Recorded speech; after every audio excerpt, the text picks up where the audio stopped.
So what I want to take you into is a little into sort of deeper emotional issues.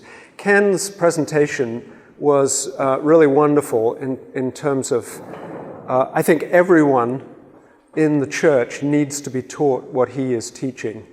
It's basic to life. We as parents need to be teaching it to our children and now to grandchildren. We need to be teaching parents how to teach the sort of read type principle. And it's intriguing to me that so much of the secular psychotherapeutic world is actually saying very similar things about emotions and the brain. We're just sort of affirming the direction that we may have been teaching from a biblical context for so long. They obviously don't bring in the biblical bit, but a lot of what we are saying has a lot of resonance with the truth of the way God has made us and the way He has made our brains. So with all of my clients in counseling, one of the first tasks that we have is to help them to identify their emotions. What are you feeling?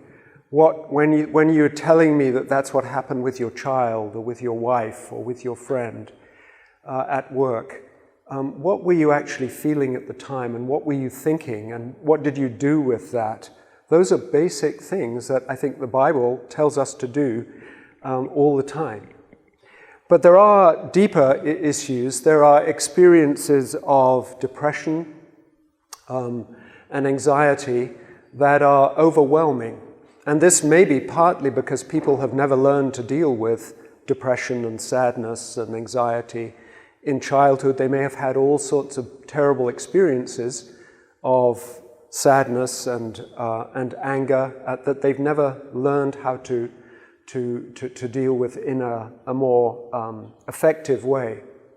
So whether it's depression, whether it's anxiety, and anxiety takes over and rules people's lives, depression sometimes takes over, and we know that these, what we call disorders in the mental health world, keep people from work. They manifest themselves in all sorts of ways with physical illness, psychological illness, and many lost work hours, many relationships broken, because people don't know what to do with these extreme emotions. And they come to us.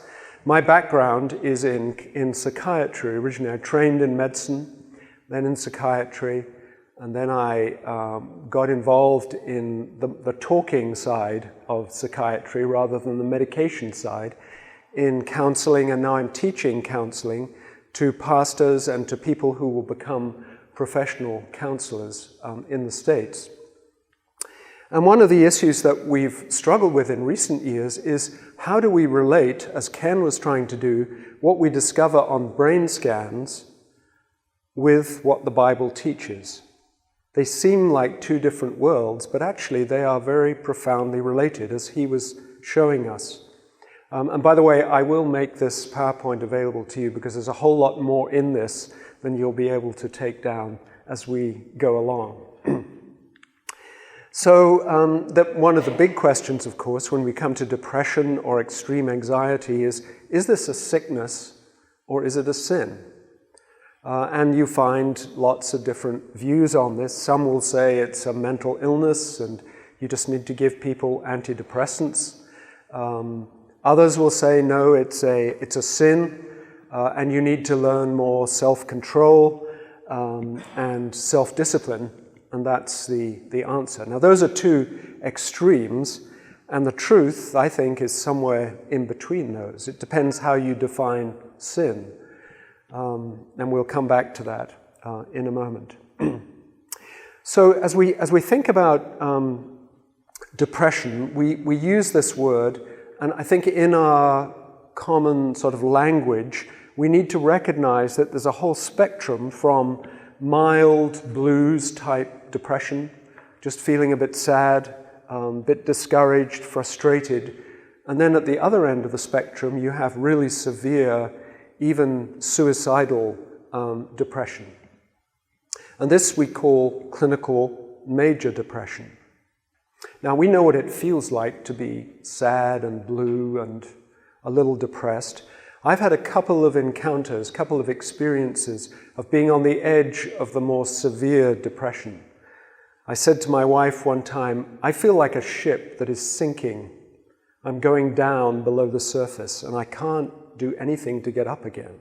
And it was very frightening. I sort of looked into this whirlpool and felt I'm going to be sucked down into this. And thankfully, through the help of friends and good counseling and good love from my wife, I came up out of that. But it was at both times, it was a time of extreme stress in life. But there are some people who go very deep into that, as you know. And we recognize that the brain, as Ken was telling us, our bodies and our brains are created in an amazing and wonderful way to experience emotions. And he showed us how we can see those emotions in Christ himself. Some of us have experienced being sinned against by other people in very extreme ways of abuse and childhood cruelty and extreme stressful situations. Some of us have been born with genetic structure that affects our brains, and all of that is subject to the fall. We are fallen creatures. We live in the shadow of the fall. So we experience a range of emotions, and some people experience these very extreme depression and mania, and we call that manic depression or bipolar disorder. And we'll talk a little bit more about the mania side in a moment, but there is a thing we call hypomania, which is less severe depression. And some people are just like that in personality, aren't they? You may know some people who are always very exuberant and excited and enjoy life a lot. And there are some people, the other end, who are very depressive type people. And if you know Winnie the Pooh, it's the sort of Eeyore characters, and then the Tigger characters on the other end who are always bouncy and enthusiastic. So on the one side, you have the experience of severe depression, the other of mania and extreme happiness. And then in the middle, we have what all of us experience most of the time in life, a mixture of some experiences of happiness and joy and sadness and grief and discouragement and depression. And it's very important when we talk about depression that we don't always think about it as being on the severe end, on that end of this diagram. And then with worry and anxiety and fear, there are similar extremes. There are some people who don't feel much worry and fear at all. In fact, there are some people who feel so little worry that they are a real danger to themselves. They do things that they shouldn't do because they don't feel pain and fear and anxiety. Those are rare people. There are some people on the other end who feel huge amount of anxiety. And it seems that their amygdala, this alarm response in the brain, those people is very sensitive. So they worry a lot, they get anxious a lot. And you can see this in very young children, and that same anxiety coming on up into adulthood. And you can see the kids who are very laid back and easygoing, and they're like that as adults. And then there are a lot of us somewhere in between. So going back to depression, the way we describe, and those of you who are counselors and psychologists, this is very familiar material, you know that we describe clinical depression. When it gets to such a severity, then we say, okay, these are the signs that say it seems like the body and the brain are caught in a vicious circle that's very hard for them to get out of on their own. People slide down into this. So when you experience depression or loss of pleasure and interest for more than 2 weeks, now all of us experience that for a few days, but when it's more than 2 weeks and almost every day, plus disturbance of appetite, disturbance of sleep,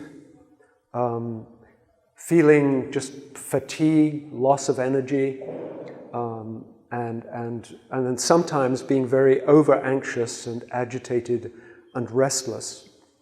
And then if you add on to that feeling worthless and sometimes feeling very guilty when you don't need to feel guilty, ruminating about something maybe you did 30 years ago that was not really your fault, but it comes back to you when you're really depressed.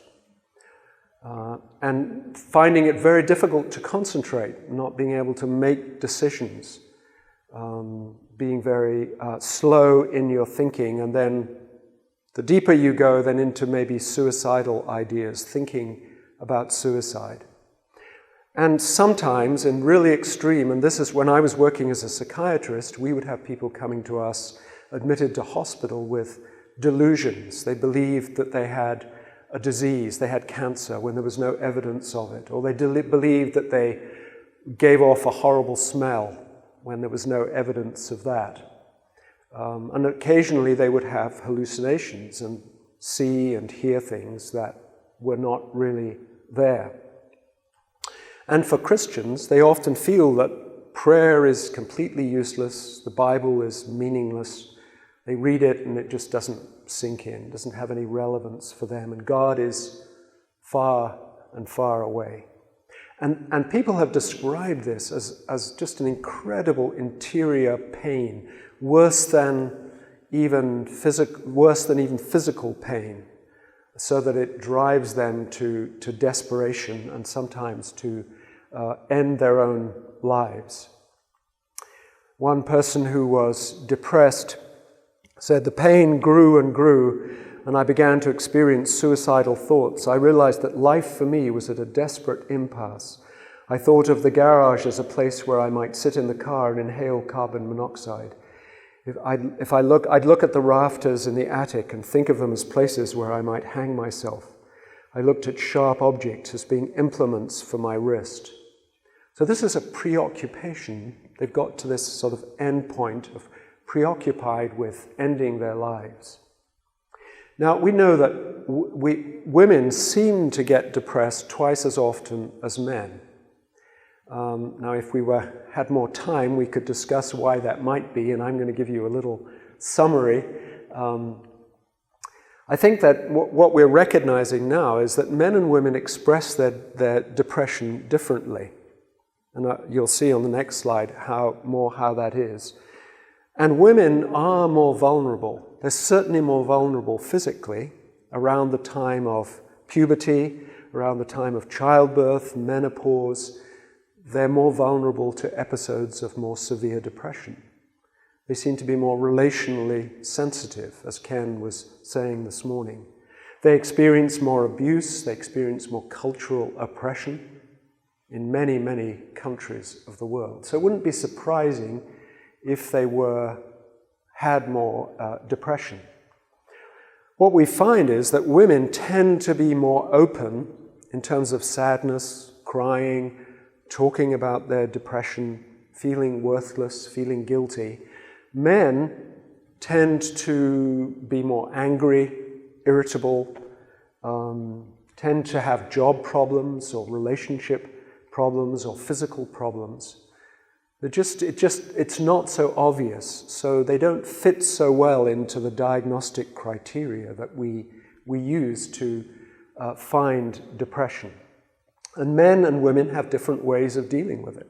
Women tend to talk more about it. They go to friends, they go to a counselor, they go to a doctor maybe. Men, being stoic, not allowed to be emotional in general, pour themselves into work, or they use alcohol or drugs or sex, and men commit suicide 4 times more than women. Now, women attempt suicide a lot more than men, but men succeed in it and use more violent means. So back to this polarity of moods again. We've looked at the severe end. If we go to the other end, the mania end, and remembering that most of life is lived in the middle for most of us, when someone is manic, and I'm sure some of you have seen people like this, Their minds seem to be in overdrive. They're just racing. They don't sleep at night. They barely stop to eat. I had one man who ran on top of the cars in Oxford Street in London. The cars were all waiting at a traffic light. He jumped up, he ran along the top of the cars, and then he went on up into St. Paul's Cathedral and tried to steal the cross from the altar. He believed that he was Jesus Christ. So they have, delusions of grandeur. They take enormous risks. They may be sexually promiscuous. So they're a real danger to themselves, and we use medication to bring them to a place where they can, again, begin to make sensible decisions.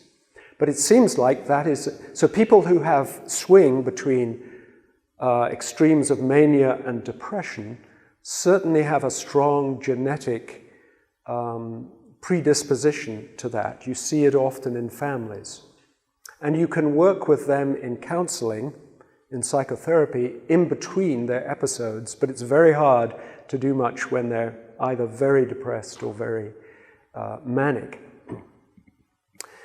The other thing I would like to say is that depression and grief are sometimes very similar, but here are a few comparisons. Extreme grief. I've been dealing with a man just recently who lost his wife very suddenly in her 50s. And he comes into my office every week and he just howls with the pain. But it comes and goes in waves, in episodes. It's not there all the time. He does sleep fine at night. He's still active in his work. But when he stops to think, and sometimes when something reminds him of his wife's absence, then he just collapses in a heap. So there is a difference there between grief, and some grief can go into depression. Now, if we think of the biblical experience of depression, there are a number of scriptures that we could turn to that describe serious, sort of being very down. In Lamentations, he's made me walk in darkness, my soul is downcast within me. How long must I wrestle with my thoughts and every day have sorrow in my heart? And David's experience of being forsaken, which is of course a prophetic psalm, but also a real experience that he had of God is far away. And I love Psalm 88, where the very end is, the darkness is my closest friend. And then in Job, now as my soul is poured out within me, days of affliction have taken hold of me. The night racks my bones, and the pain that gnaws me takes no rest. You have turned cruel to me. With the might of your hand you persecute me. When I hoped for good, evil came, and when I waited for light, darkness came. My inward parts are in turmoil and never still. That's a profound experience, isn't it?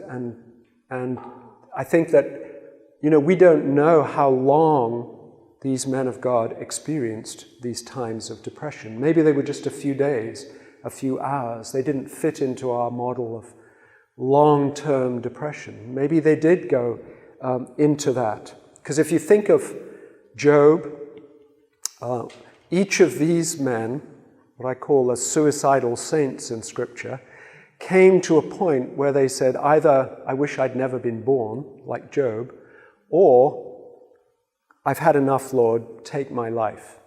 They didn't take their lives, but they felt so desperate.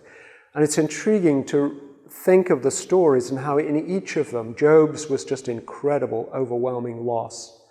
Elijah was sort of exhaustion after success with the prophets of Baal, and then he ran almost 200 miles to hide in a cave. And so imagine him curled up in fetal position, thinking that he was the only one left. And God comes to him gently, speaks to him, reminds him that he's not the only one. Or Moses, overwhelmed with a vast congregation of probably 2 million people in the desert. And God's angry and the people are angry, and Moses is getting burned out. And Jonah, of course, wanting to see God's judgment on the city of Nineveh. And God has mercy, and Jonah doesn't like God having mercy. So he gets angry with God. And he says, if this is the sort of God you are, then I don't want any part in this. I want to die. And you think of David in the Psalms too. So these are all experiences of intense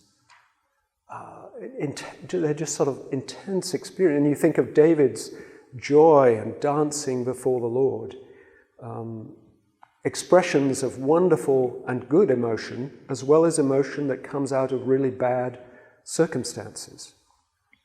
If you think of people in history, people like Luther and William Cowper, the great hymn writer, and Charles Spurgeon, Abraham Lincoln, his story of his melancholy is an amazing story and how he dealt with it. And then Winston Churchill, who called it his black dog. But Spurgeon says this: "I am the subject of depressions of spirit so fearful that I hope none of you ever get to such extremes of wretchedness as I go to. We very speedily care for bodily diseases that are too painful to let us slumber in silence, and they soon urge us to seek a physician and a surgeon for our healing. Oh, if we were as much alive to the more serious wounds of our inner man." And that's really what we're talking about, isn't it? The wounds of the inner man, the places where we really hurt. And it's not just men. There are a lot of famous women, both Christians and non-Christians, who talk very openly about their episodes of severe depression. And if we go back in history to the Reformers, to the Puritans, we find a wealth of material that describes what they called melancholia. A sickness of the spirit, a sense of dejection and the distant God being far away.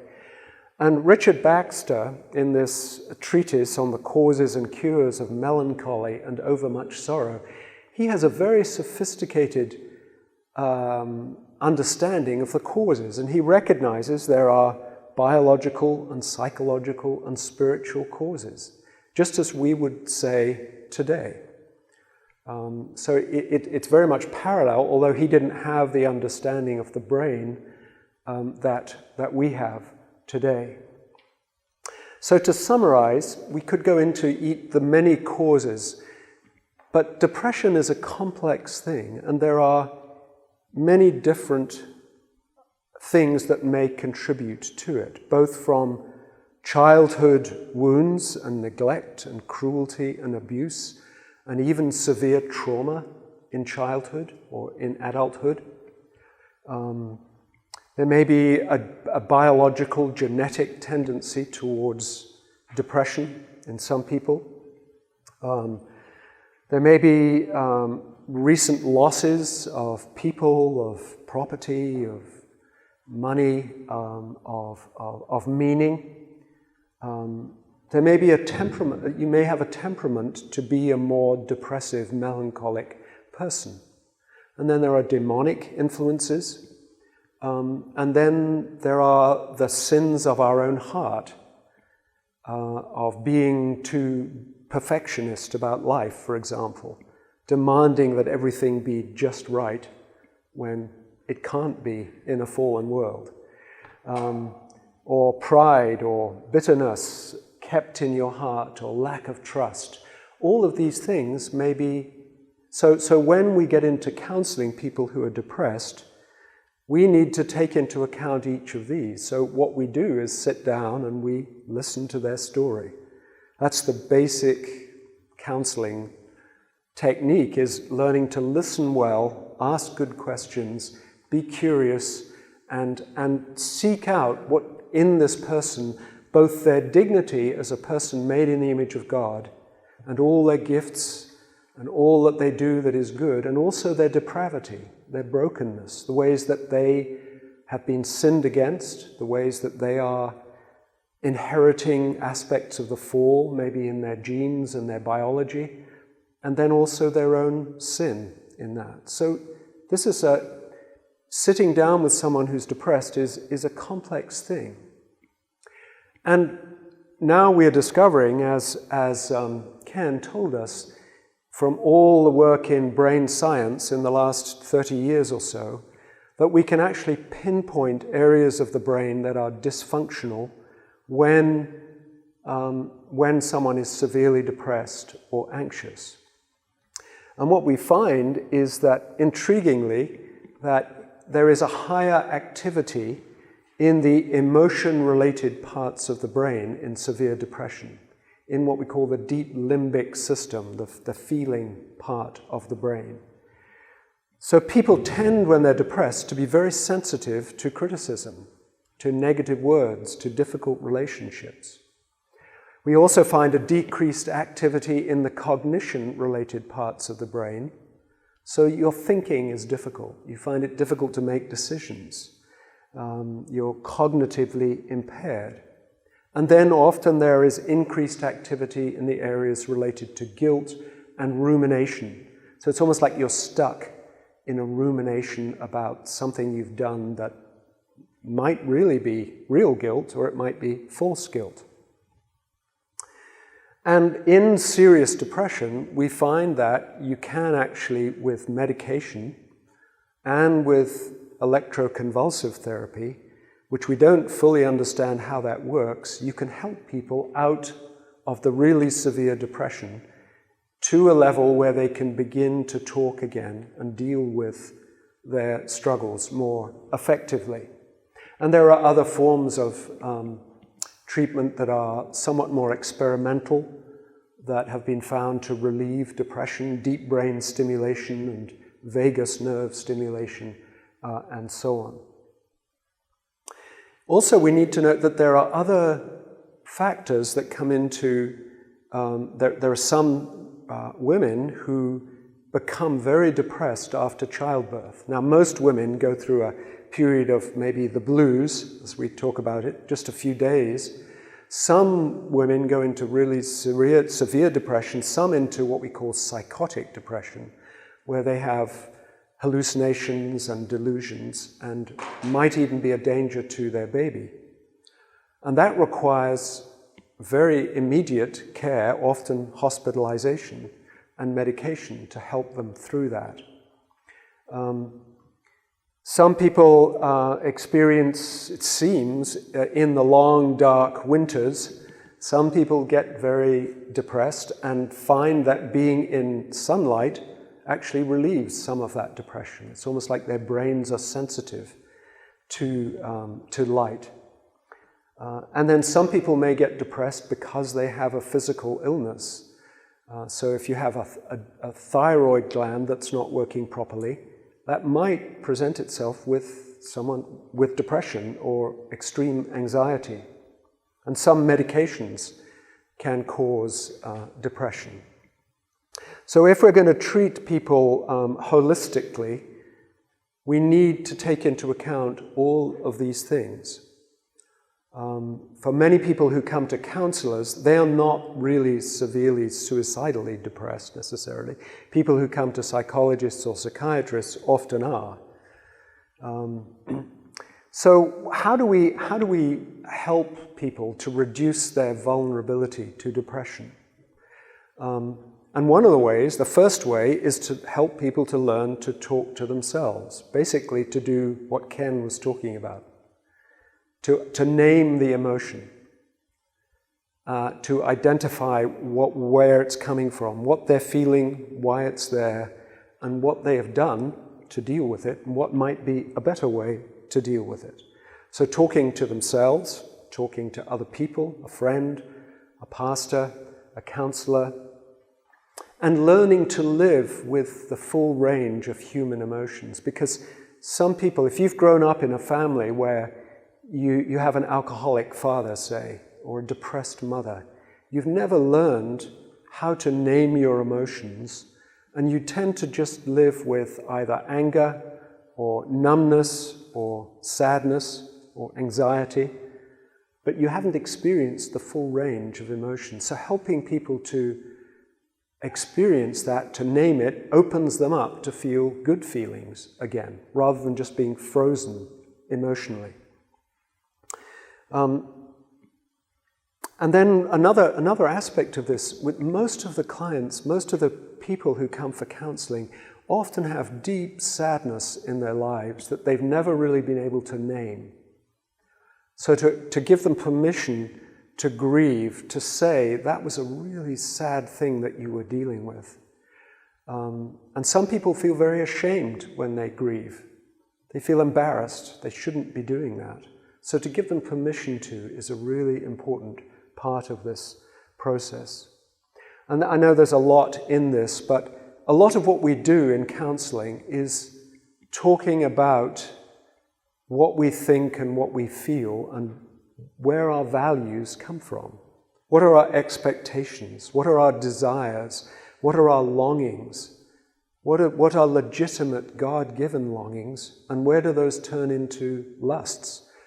As Ken said, what are legitimate God-given desires, and when do those turn into demands and idolatry and demanding that everything be perfect and just so, and not wanting to give up anger and bitterness, and finding ways to dull the pain of depression or anxiety with alcohol or with drugs or something.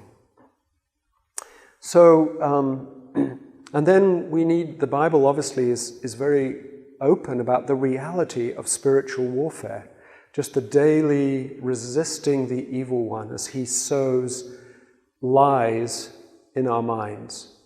So helping people to recognize lies in what they believe. Now, Ken introduced you a little bit to the brain, and this is a bit more sophisticated here, but the more you get into in-depth counseling and psychotherapy, a lot of what we are doing is actually retraining the brain. And I think sanctification is about retraining the brain to be more what God intended it to be. And there can be what Francis Schaeffer called substantial healing this side of glory, of the effects of the fall, but there cannot be complete healing. But we can push back in all sorts of areas against the fall. And we work, in a lot of these areas here. And I'm not going to go into the complexities of the different parts of the brain, but you can see you're dealing with different parts and different neurotransmitters. So, for example, in working against these things, if we think of depression as somehow a dysfunction of the connections between the frontal cortex, this part of the brain, and the limbic system, the emotional, as Ken was talking about, somehow we have to restore that connection. Because I think after the fall, our emotions and our thinking were not working together. They got disconnected somewhat, not completely, but they're not working together as they ought to. So we have to try and get them back together. So helping people, and this is saying what Ken said in another way, to stay in the moment and to name the emotions and the cause of it. Some of the secular folk would talk about this as mindfulness. And there is a place for using this simple, basic technique of naming your emotions, slowing down, listening to your heart and your body. Teaching people deep breathing. I do this now with nearly all my clients. Just a deep breath, abdominal breathing, so that your stomach goes in and out rather than your chest up and down. If you repeat this slowly, you slow down your alarm anxious system in the body, what we call the sympathetic system, which is the fight-flight reaction.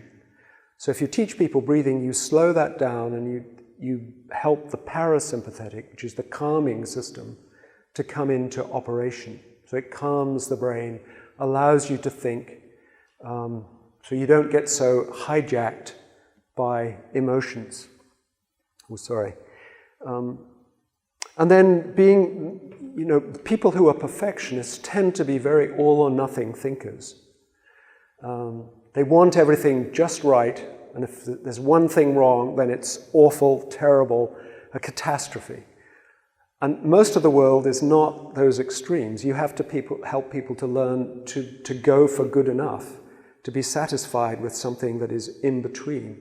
Maybe I can move from I don't have to go from 1 to 10 by tomorrow. I can go from 1 to 1.5 to 2 in terms of learning to regulate my emotions slowly. Often depression paralyzes people and enabling to make little decisions. So someone who lies in bed every morning, doesn't want to get up, to discipline themselves to actually get up, get dressed, make their bed, and go out or talk to a friend. So a lot of this basic stuff in counseling is coaching people with simple life skills that get their brain functioning more effectively again. And they found in research that most of us need at least 3 positive affirmations to every 1 negative criticism. So again, it's actually learning or asking people to, and helping people to affirm one another, and learning to notice the things that are good about your own life. And we'll come to gratitude and thankfulness in a moment. So just physical connection with other people, the hug, as you saw in the movie that Ken showed, the holding of the hands of the couple, lowers the anxiety and the amygdala activity. Yeah. Yeah, I said at the beginning, I will make them available on a website that you can access them. Yeah, I know I'm going through a lot very fast here. And in depression, most people are tend to think very negatively about everything. And so if you can increase, now here we get into the neurotransmitters and the chemistry of the brain, the norepinephrine, and you can do that by teaching people to get exercise. There's one counseling center for pastors, burned out pastors in Norway, where when they go there, the first thing they have to do is they have to come with a pair of running shoes. So they have to be prepared to exercise every day. And I know for myself, when I tend to get depressed and go up and down in mood, exercise is the #1 self-help cure. So it's bringing health to your brain. It's increasing the blood flow. Sleep is another thing, and many people, and there's a vicious circle in sleep, isn't there? Depression interferes with sleep, and then when you don't get enough sleep, you feel more depressed. So many young mothers who are very sleep deprived with young babies, not surprising, they get somewhat depressed. But we can learn ways of helping people to sleep better. And if we have time, we'll come on to that in a moment. And then massage. Well, we all love a massage, but that too affects your body, your brain. So you're working with the body as well as talking with people. Imagining the possibility of positive events. So here you're bringing the creative imagination. You're trying to help to counter the lies of the depression of the brain that's depressed, but also of the evil one who would tell you all sorts of bad things are going to happen. It's a disaster. I make one mistake and then everything in my life falls apart. And then I'm going to skip the next one. And then cultivating good habits, setting goals. And with all of these things, there is a certain discipline that is needed to push one's way out of depression and anxiety. Now, in the last 30 years, we've had the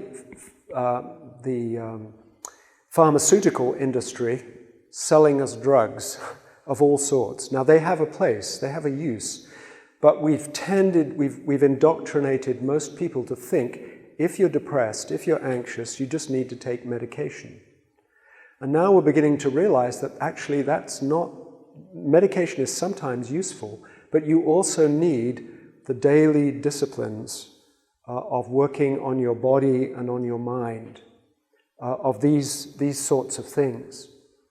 So exercise, and here's just a little more detail in that, stimulates a lot of the chemicals in your brain to produce new neurons, to motivate you, to give you pleasure, to help your concentration and thinking.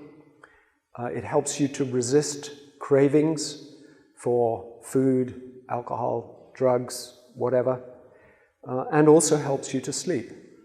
So we can actually see now the changes. We can sort of measure the changes in the body and the brain that are coming out of exercise. So sleep, and here's sort of another simple coaching that we do, helping people to realize that exercise is good for them, being out in sunlight, sitting at your computer all day and all evening is not going to help you sleep. So avoid screen time before, within 2 hours of going to bed, because your brain will still be whirring away on that. Writing down your worries, having a notepad by your bed so that if you wake up, you can just write them down rather than having them going round and round in your head. Avoiding caffeine, alcohol, making your sleep environment comfortable. And the people who are experts on sleep say you should only use your bedroom for sleep and sex. So not for television or computer or cell phone. So many people nowadays you see going to bed and each of the couples with cell phones. And then developing, bedtime routines and learning breathing, not only breathing skills, but most people need to learn relaxation skills. So learning progressive muscular relaxation. It's very simple to teach. Just basically clenching each group of body muscles of your body and going down your body and feeling the relaxation come as you relax them.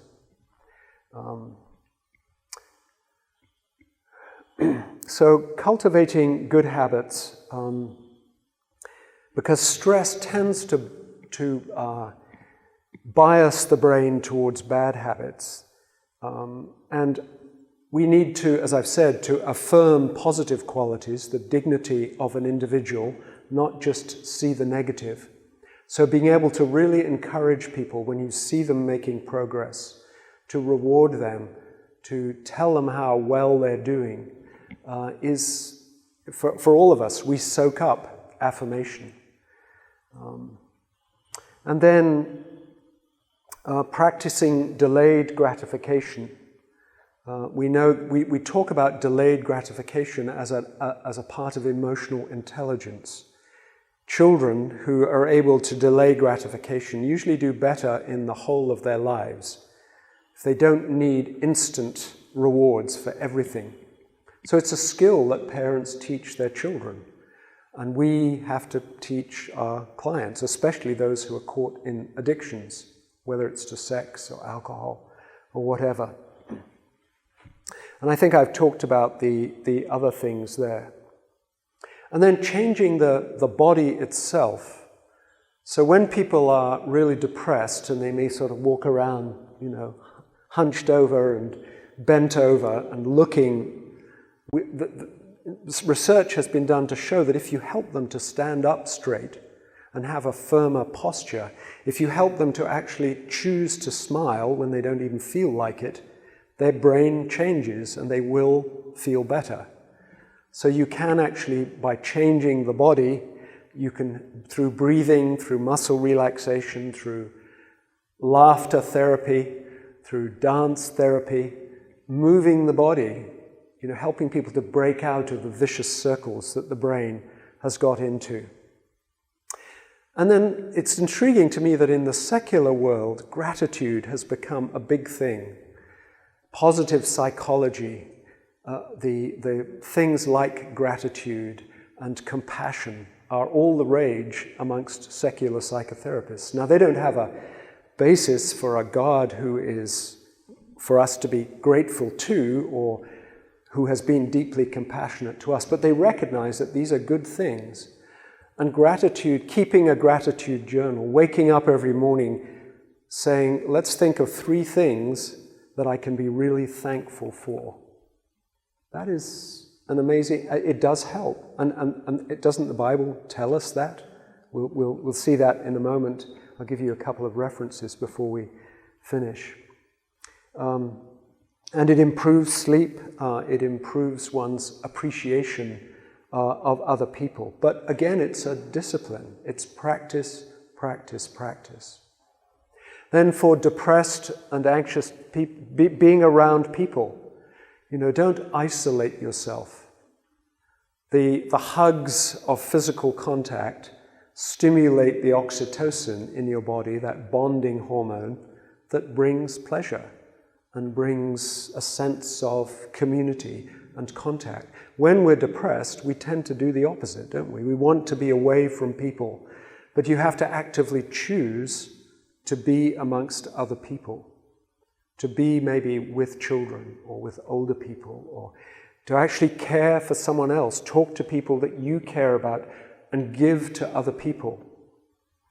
So talking to a friend reduces stress hormones and anxiety, and then pets can be incredibly good too. Owning a dog, having a dog to cuddle, can do the same for you. It stimulates those good hormones in your body.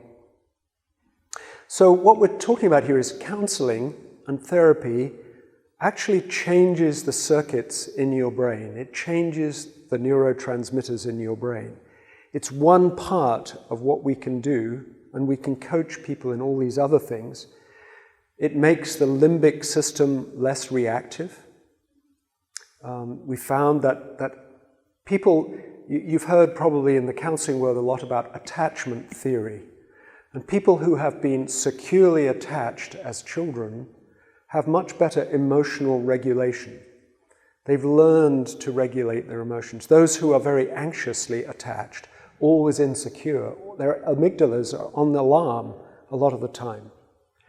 So in a counseling relationship, you're actually giving people what the therapists call a corrective emotional experience of being with someone who is calm, a non-anxious presence, who listens well, who looks you in the face, and who wants to know what you are feeling and thinking, and then helps you to think about that and to learn to regulate your own emotions. So your prefrontal cortex becomes less self-focused. The frontal limbic balance is restored. And then medication reduces reactivity in the limbic region. Now, as I said earlier, medication has been horribly overused, but in some people who have severe clinical depression with those signs that we saw earlier on, it can actually be life-saving and can bring them back from suicide. It can enable them to think, to feel again, and to connect the frontal limbic parts of the brain. They actually increase the growth of new neurons in the body and improves sleep quality. But with medication, it has to be carefully, each person has a different biology, so it's sort of experimental. You have to find the right medication and the right dose for the person.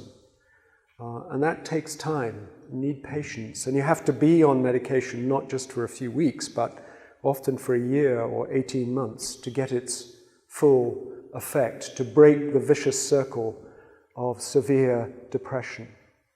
A lot of these insights are put together quite helpfully in this little book, The Upward Spiral, by someone who's done it in pretty simple language, the relationship between the brain and between depression and neuroscience. Now, not only medication, but meditation. And here we come back to the deeper issues of life, that in counseling you're also dealing with the questions of what are we here for? How has God made us? How are we to live? How are we to manage our emotions? So we get into talking with people about some non-Christians who come for counseling. We may move them towards looking at what they do believe and why they believe it, and hopefully draw them towards Christ and towards the gospel. Most of the people that I see are Christians, and there we are helping them to think through more deeply What does it mean to live as a whole person with the whole of my life given over to the Lordship of Christ? What does it mean for my emotions to be discipled by Christ? So it's helping them to understand God's grace and love and to get this big picture perspective in which their smaller worries and depressions fall into place. Obviously, we pray with clients and encourage them to pray, although in deep depression, many of them are struggling to pray and read the Bible. It just seems meaningless to them. But gradually that comes back. We encourage them to care for others. So hope and healing, as I've said, come from having your mind renewed, having your brain retrained. The image of God is that broken image, the fragmented image of God, the glorious ruin, as Francis Schaeffer talked about us. We are part ruin and part glory. And through counseling and through all these other means, you can begin to restore something of the glory of that ruin. So we become more like Christ. And in this process, obviously, I say to my students, you have to learn to be a good groaner. You have to learn to groan well with people over the brokenness of the fall. Help them to grieve it and also to grasp what God is doing in their lives as He works within them by His Spirit, by His people, by His Word, to bring them to a place of new beginnings. So getting a perspective on suffering, where has suffering come from? Why do I suffer? That's part of what we talk about. It's partly just living in the shadow of the fall. It's partly the sins that have been done against you by other people. It's partly the devil. It's partly your fallen body and brain. It's partly your own sin. They're all tied up together, and part of the task of counseling is trying to sort out and help the person to see those things, and to help them to come back to a faith and trust that God is for us, not against us. Because when you're in depression, it feels like, the Psalms speak of that so often, God is against me, He's far away. And to learn that you can be sorrowful and rejoicing at the same time. A lot of life is about living in a fallen world, is learning to live with sorrow and sadness. It's part of a fallen world. And also joy of what God is doing in you and joy in the good things that He has given you in your life. So it's learning to groan and to hope, as Paul says there in Romans 8. We wait, we groan, we long for glory, when all will be healed and there'll be no more tears and crying and anxiety and fear and so on again.